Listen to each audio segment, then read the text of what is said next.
학생들의 여름방학이 시작되면서 교회들도 본격적인 수련회와 여름 성경학교 기간을 맞이하고 있습니다. 서울 광림교회는 매년 자체적으로 행사를 준비하기 어려운 지역의 작은 교회들을 위해 연합 수련회를 개최하고 있는데요. 올해로 17회를 맞이한 광림교회의 국내 교육 선교 현장을 권현석 기자가 다녀왔습니다. 선생님의 안내에 따라 차례로 입장하는 아이들. 신나는 찬양에 맞춰 율동을 따라해보고 오늘 배운 말씀을 되새기며 어려운 성경 퀴즈도 척척 풀어냅니다.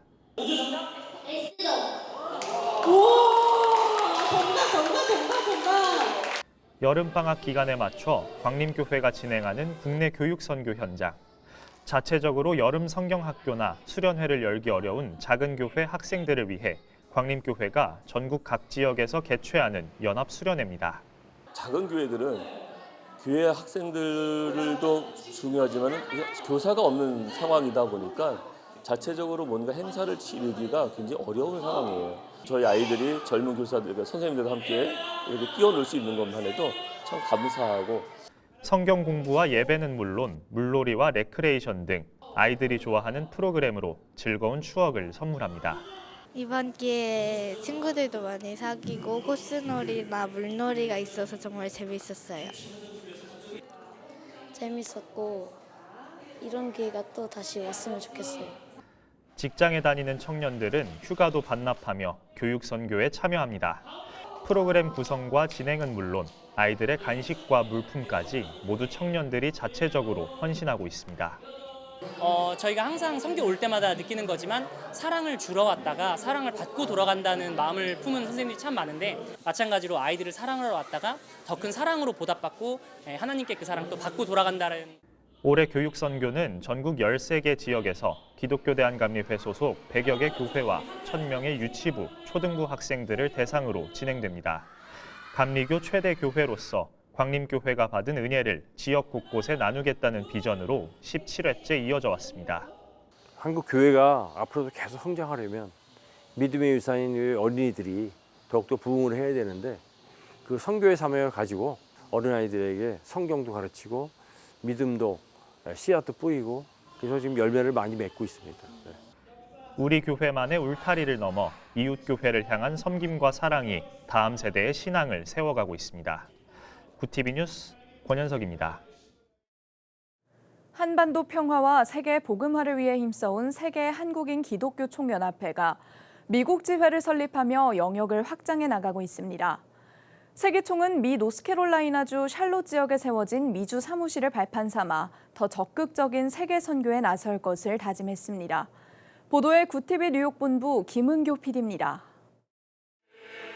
세계 한국인 기독교 총연합회가 지난 7월 31일 노스캐롤라이나의 그린스보로 한인 장로교회에서 한반도 자유평화통일 제45차 그린스보로 기도회를 개최했습니다. 세기총 사무총장 신광수 목사의 사회로 진행된 이날 기도회에서 회장 전기현 장로는 하나님께 상달된 우리의 기도를 통해 한반도에 평화가 뿌리내리기를 기원했습니다. 평화통일 기도회를 통해서요, 우리의 기도가 하나님 앞에 상달돼서 평화가 한반도에 평화가 오기를 기대합니다.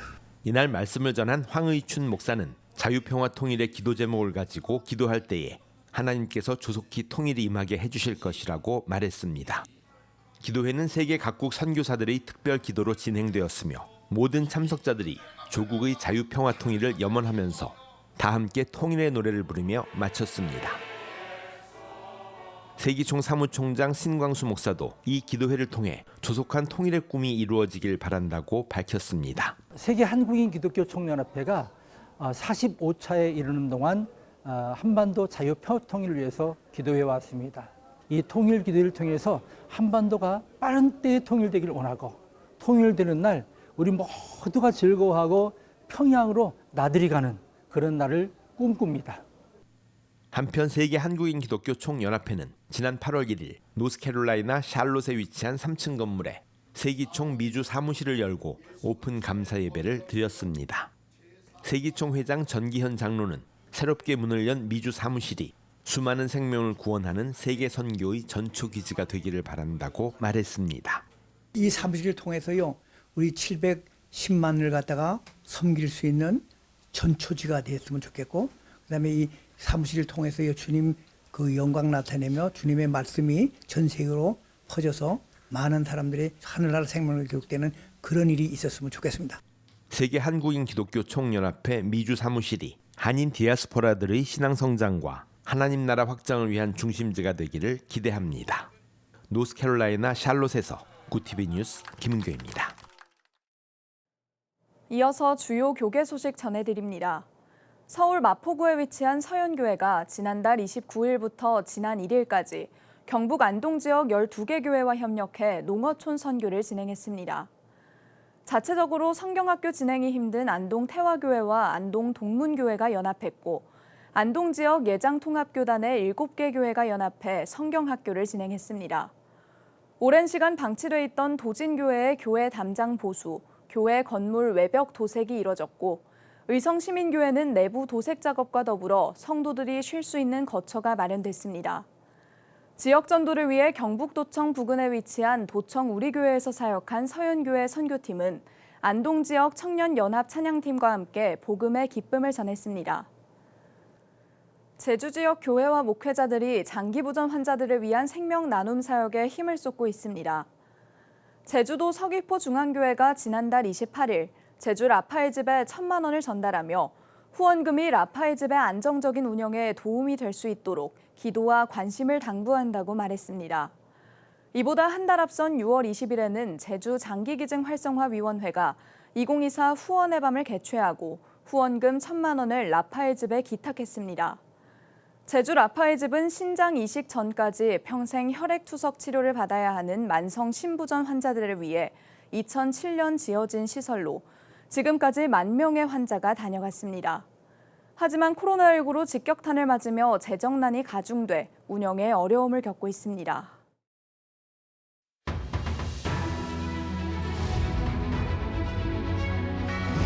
오늘의 이슈 포커스입니다. 연일 이어지는 불볕더위로 주말 사이 5명이 목숨을 잃는 등 올해 들어 폭염에 따른 사망자가 모두 13명으로 늘어났습니다. 5일 질병관리청과 지역 소방본부 등에 따르면 3일 토요일 하루 사망자는 3명입니다. 이달 3일까지 올해 응급실 감시체계 운영기간 사망자를 포함한 온열 질환자는 1,546명으로 지난해 같은 기간보다 10명 많습니다. 온열 질환자는 연령이 높아질수록 늘었는데 65세 이상 고령층이 31.4%를 차지했습니다. 더불어민주당 당대표 후보인 이재명 후보가 전국 순회 경선 중인 가운데 누적 득표율 90%가 무너졌습니다. 이 후보는 4일 민주당 지역 순회 경선의 권리당원 온라인 투표에서 광주 83.61%, 전남 82.48%를 득표해 총 13개 지역 누적 득표율이 86.97%를 기록했습니다. 남은 경선 지역은 오는 10일 경기, 11일 대전 세종, 17일 서울 등 4곳입니다. 이후 오는 18일 전당대회에서 당대표 1명과 최고위원 5명을 최종 선출합니다. 고용노동부가 5일 내년 최저임금을 시급 1,030원으로 확정해 고시했습니다. 올해 최저임금 9,860원보다 170원 올라 제도 시행 37년 만에 처음으로 10,000원을 넘어섰습니다. 월급으로 환산하면 월 209시간 근무 기준으로 209만 6,270원입니다. 이는 업종별 구분 없이 전 사업장에 동일하게 적용됩니다. 앞서 근로자 사용자 공익위원 각 9명으로 이루어진 최저임금위원회는 총 11차례 전원회의를 거쳐 이 같은 최저임금안을 의결한 후 노동부에 제출했습니다. 노동부는 최저임금안 고시 후 10일간의 이의 제기 기간을 운영했고 노사단체의 이의 제기가 없어 그대로 확정했습니다. 시민단체 환경보건시민센터가 5일 기자회견을 열고 헤어드라이어, 휴대용 선풍기 등 전기전자제품의 전자파 측정 시연을 했습니다. 이날 시연에서 국내산 헤어드라이 전원을 켜고 전자파 측정기를 가까이 대자 측정기 숫자가 1,168mgauss까지 올라갔습니다. 중국산 헤어드라이기도 최대 922.3mgauss를 기록했습니다. 이는 과학기술정보통신부의 인체보호기준 833mgauss를 넘어선 수치입니다. 센터는 과기정통부는 시중 유통제품 833mgauss를 초과한 사례는 없었다고 주장했지만 환경부의 전자파를 환경보건관리물질로 지정하고 관리해야 한다고 말했습니다. 구티비 뉴스 김효미였습니다.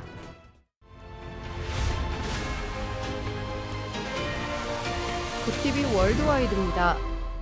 영국에서 지난주 발생한 어린이 댄스 교실 흉기 난동 사건의 범인이 무슬림 망명 신청자라는 거짓 정보로 촉발된 극우파의 폭력 시위가 격화되고 있습니다.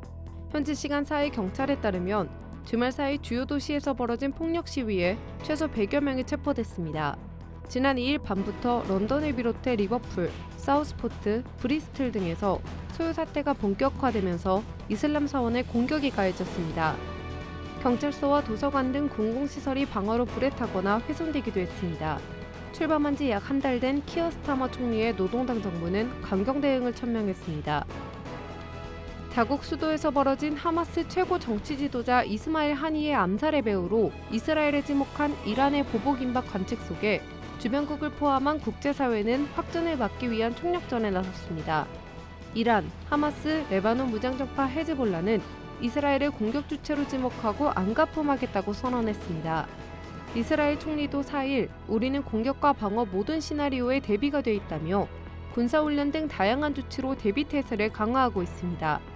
이에 미국이 유럽과 중동 내 협력국 정부들에게 확전 방지를 위한 메시지를 이란 측에 전달해달라고 요청했으나 이란 측이 아랍 외교관들에게 이스라엘에 대한 무력 대응이 전쟁을 촉발해도 상관하지 않는다고 거부했다고 월스트리트저널이 보도했습니다. 방글라데시에서 대규모 반정부 시위가 재개됐습니다. 현지 시간 4일 로이터 통신에 따르면 수도 다카를 비롯해 전국에서 수만 명이 모이는 대규모 시위가 벌어졌습니다. 이들은 주요 고속도로를 차단하고 지역 공공기관과 차량 등에 불을 지르며 총리의 사임을 요구했습니다. 또 세금과 각종 공과금 납부 중단, 노동자 동맹 파업을 선포했습니다. 이에 방글라데시 경찰은 최루탄을 쏘며 시위대와 정면 충돌했습니다. 정부의 강경 진압으로 경찰 14명을 포함해 이날 하루만 최소 55명이 사망하고 수백 명이 다쳤습니다. 방글라데시는 정부가 독립유공자 자녀에게 공직 30%를 할당하는 정책을 추진하면서 구직난에 시달리는 대학생들이 이에 맞서며 큰 갈등에 휘말리고 있습니다. 오는 11월 미국 대선을 앞두고 조 바이든 대통령을 대체해 민주당 대선 후보가 된 카멀라 해리스 부통령이 공화당 대선 후보인 도널드 트럼프 전 대통령과 초박빙 접전을 벌이는 것으로 집계됐습니다. CBS 뉴스와 여론조사 업체 유거브가 지난달 30일부터 지난 2일까지 유권자 3,102명을 대상으로 조사한 결과 해리스 부통령의 전국 단위 지지율은 50%로 트럼프 전 대통령을 오차 범위 내에 앞섰습니다. 대선 승패를 좌우한 7개 경합주의 지지율은 50% 대 50%로 동률이었습니다. CBS 뉴스는 해리스 부통령이 바이든 대통령과 비슷한 수준의 남성 지지율을 유지하는 가운데 여성에게서 더 많은 지지를 받고 있다고 분석했습니다. 굿TV 뉴스 김혜인입니다.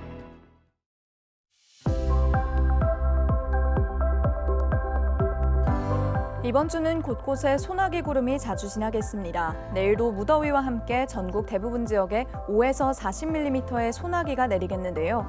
비가 내릴 때는 일시적으로 기온이 내려가겠지만 그친 뒤에는 푹푹 찌는 더위가 더 심해지겠습니다. 무더위가 길게 이어지는 만큼 온열 질환에 각별히 유의하시기 바랍니다. 이어서 전국 날씨입니다. 내일 한낮 최고 기온은 서울 33도, 강릉 34도가 예상됩니다.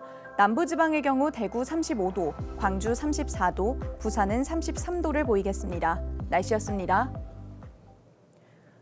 개막식 당시 반기독교적 정신을 드러냈던 2024 파리올림픽에 참여한 크리스천 선수들이 주목받고 있습니다. 선수들은 메달을 딴 인생 최고의 순간에 그리스도께 감사를 표하며 기독교 정신을 세상에 선포했는데요. 가치 혼란의 시대 속 당당하게 크리스천임을 밝히는 선수들의 모습을 보며 현 시대를 살아가는 기독교인이 가져야 할 자세를 다시 생각해 보게 됩니다. 이상으로 뉴스를 마칩니다. 함께해 주신 여러분 고맙습니다.